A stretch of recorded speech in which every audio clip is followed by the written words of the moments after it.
সেগুলি হয়তো প্রোটেক্ট করতে প্রশাসন আসছে, সবাই বসছি কথা বলি, হসপিটালে কামান ছোট ছোট পোশাক টোশাক করে ঠিকঠাক। এই সিচুয়েশনটা যদি ওই 6 জন মারা যাওয়ার পরে 8 দিন হসপিটাল, কি অবস্থা?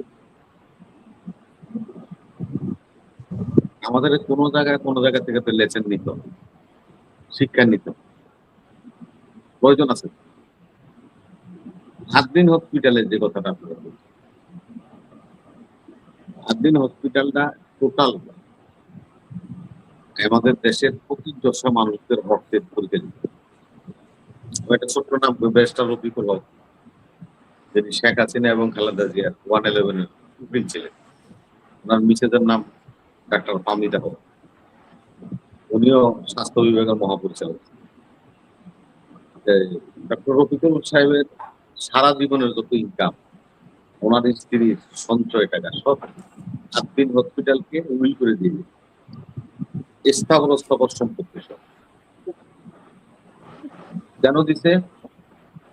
আমার দেশে নিম্ন শ্রেণী, মধ্যবিত্ত শ্রেণী যারা চিকিৎসা সেবা নিতে অসুবিধা হয়, আমাদের এই অর্থগুলি ব্যাংকের ডিপোজিট আছে, তার যে লভ্যাংশ আসবে লভ্যাংশের টাকা দিয়ে সমস্ত রোগীদেরকে হেল্প করা হবে।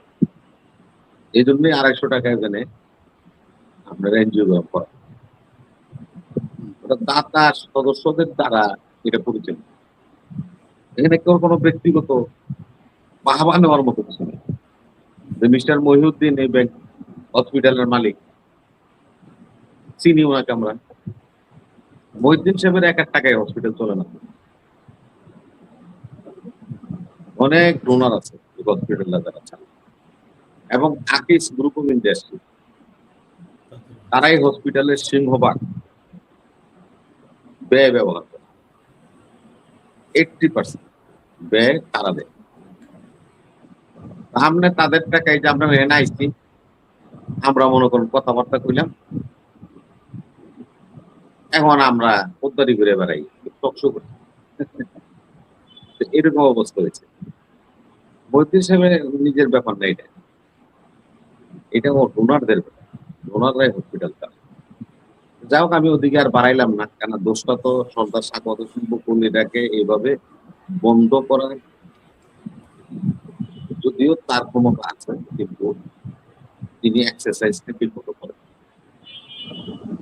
এই যে আমার 100 জন বা 500 জন মুমূর্ষ রোগী ছিল, হসপিটাল বন্ধ করে পুলিশ দিয়ে আপনি রুগী বের করে দিবেন, এই রুগীটা অক্সিজেন লাগাইয়া তারা একটা হসপিটালে স্থানান্তর করতে হবে, এমন রুগী আছে।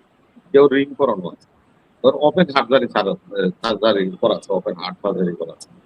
এই রুগীগুলিতে আপনি তাকে রাস্তায় ফেলাই দিবেন আমার মতো রোগীর মতো না, যে আমি সুস্থ সবল, টাকা দিলে নিচে নেমে গেলাম, তর্ক বিতর্ক। একটু রুগী, এই রুগীগুলি যদি আল্লাহর একটা বিশেষ রহমত বা একটা রুগীও ইনসিডেন্ট হয়নি, এই যে সমস্ত রুগী 400-500 রুগী ছিল, এদের মধ্যে কেউ যদি মারা যেত, সেটা আরো বড় ধরনের সমালোচনার সম্মুখীন হতে হবে।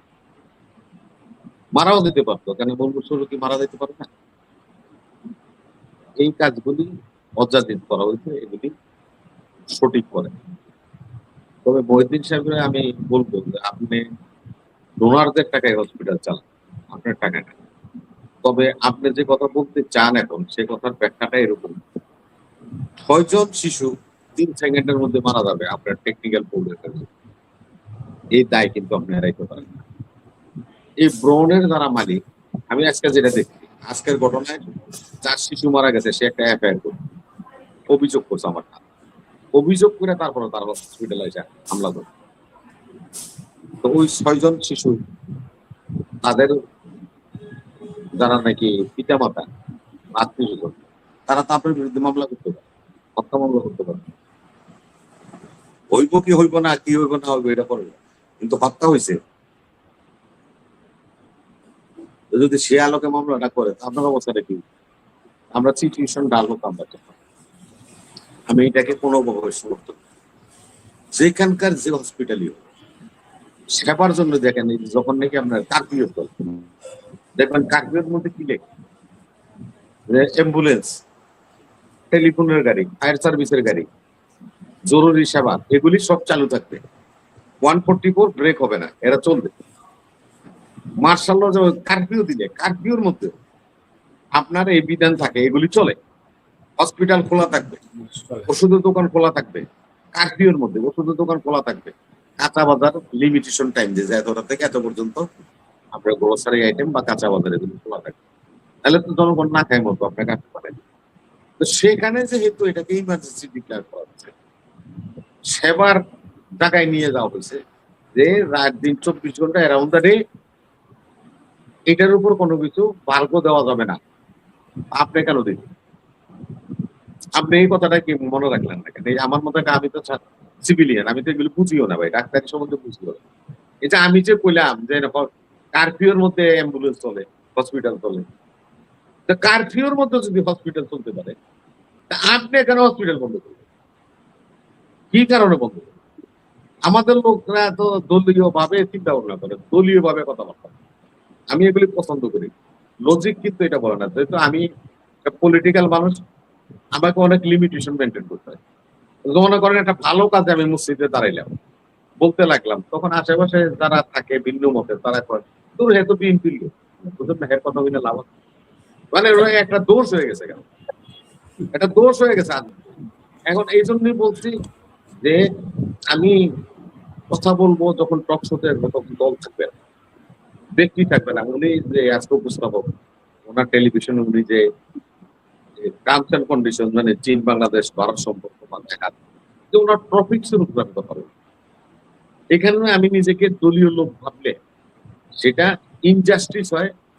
স্বয়ং যিনি চ্যানেলটা চালায় তারও অসুবিধা হয়, আর আমরা যারা বলি তাদেরও জনগণের কাছে খিস্তি খাওয়ার খাইতে হয়, বকা দেয়, গালি দেয়, এগুলি আমরা দেখি না। আমরা দেখি, আমি দেখেন না মাঝে মাঝে এই যে অফ করে দেয়, ওগুলি দেখি কোন ভাই কি করলো, এ খাম্বা তারেক, লন্ডন তারেক, এগুলি আমি পড়ি না। এগুলো দেখার যোগ্য না, দেখলেই পারে না না, এগুলি আমি দেখি, দেখি এই জন্য আমার ভাইয়েরা লেখে, এটা দেখি।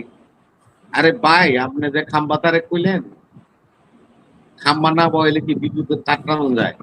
ওই শালা, তোর এবার শালা কইলাম বেটা, এই ওপেন শোতে শালা কইলাম। খাম্বা না বসাইলে তার টানা যায়, তার না টানলে কি বিদ্যুৎ যায়?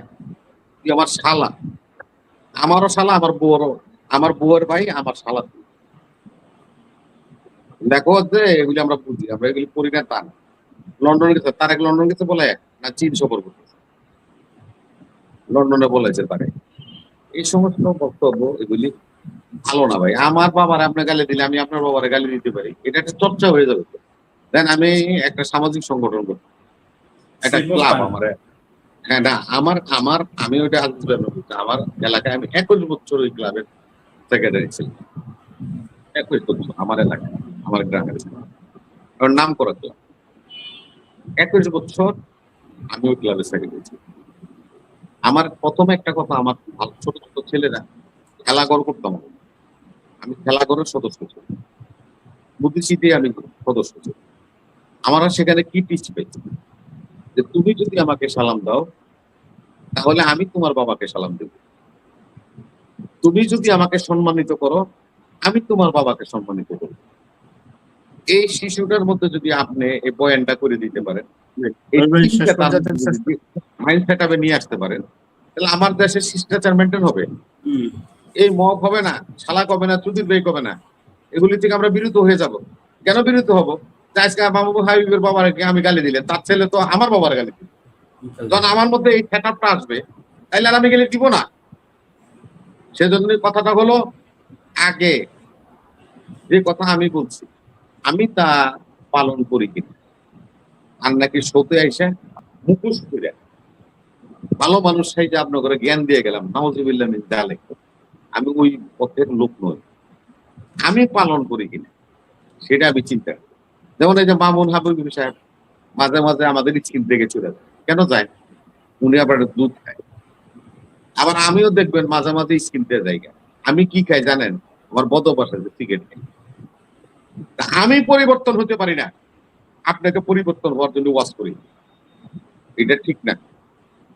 এটার থেকে যতক্ষণ পর্যন্ত জাতি, আমরা এই আলোচকরা, আমরা এই চ্যানেল আলারা, এই সাংবাদিক বলেন, যাই বলেন, বুদ্ধিজীবী, সবাই যতক্ষণ পর্যন্ত নিজেকে শুধরাতে পারবো না, রাষ্ট্রকে কখনো শুধরাতে পারবেন না, পারবেন না, পারবেন না।